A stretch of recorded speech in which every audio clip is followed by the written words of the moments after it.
এটা হচ্ছে স্টেবিলাইজার। এখানে দু তিনটা মাল আছে, তারপর কালার আছে, মাপ মতো ডেট দেওয়ার পরে দেখা গেছে এটি মাপ মতো দিয়া পরে মিক্সারে, এটা হচ্ছে মিক্সারের মেশিন, ঠিক আছে। এই বুট থেকে সেম মেশিন, এটা হচ্ছে বুট মিক্সারের পাইপ তৈরি করার যে ইয়াটা,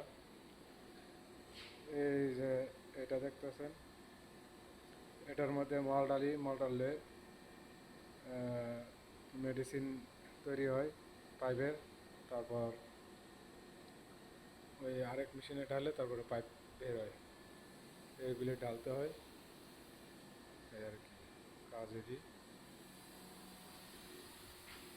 এই যে সাইডটা বড় বড় হয়ে দেখতেছেন, এটির মধ্যে মাল যায়।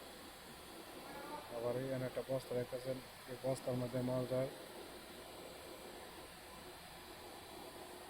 এই কাজ।